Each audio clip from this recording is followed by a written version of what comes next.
तळल्यानंतर दुप्पट तिप्पट फुलणारी कुरकुरीत खानदेशी बिबडी।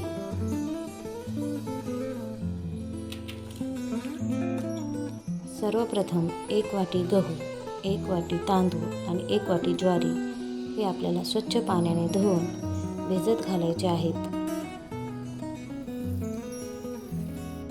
हे आपल्याला 3 दिवसासाठी भिजत घालायचे आहेत।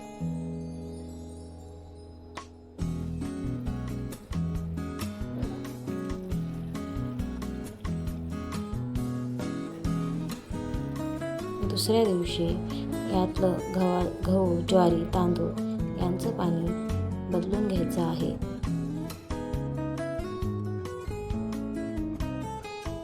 जेणेकरून आपल्याला आंबट वास येणार नाही।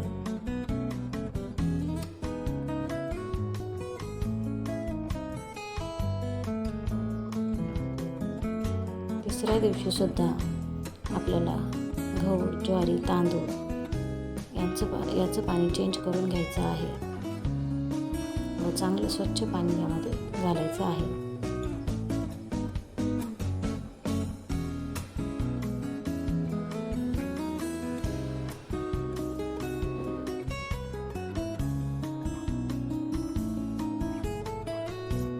चौथ्या दिवशी आपल्याला ज्वारी स्वच्छ धुवून त्यातलं सगळं पाणी काढून ती सुद्धा 2 घंट्यासाठी वाळत घालायची आहे। तांदूळ सुद्धा स्वच्छ धुवून त्यातलं पाणी काढून ते सुद्धा 2 घंटे फॅन खाली ठेवायचे आहेत सुकण्यासाठी। त्यानंतर गहू सुद्धा स्वच्छ धुवून त्यातलं सर्व पाणी काढून मिक्सरमधून फिरवून घ्यायचे आहेत व ते गाळणीने गाळून घ्यायचे आहेत।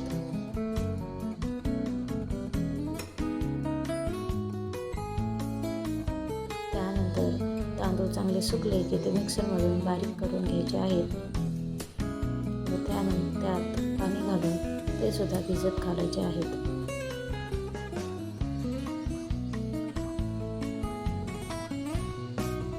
त्यानंतर ज्वारी सुद्धा चांगली सुकल्यानंतर मिक्सरमधून बारीक करून घ्यायची आहे व गाळणीने गाळून घ्यायची आहे। त्यामध्ये सुद्धा पाणी घालून छान मिक्स करायचं आहे।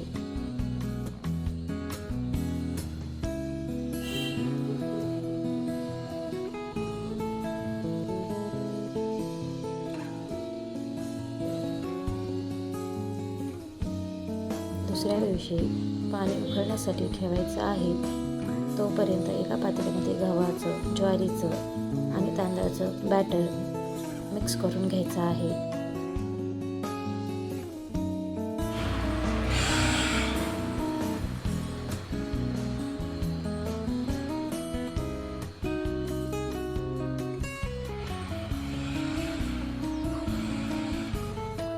पाणी उकळले की त्यामध्ये हे बॅटर हळूहळू सोडायचं आहे आणि एका हाताने लगेच हलवून सुद्धा घ्यायचं आहे जेणेकरून त्याच्यामध्ये गाठी होणार नाही।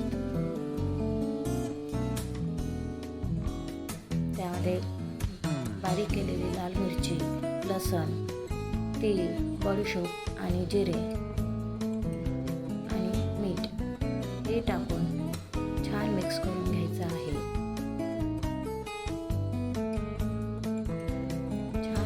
झाल्यानंतर ते अर्धा ते पाऊण तासासाठी झाकून शिजवायचं आहे।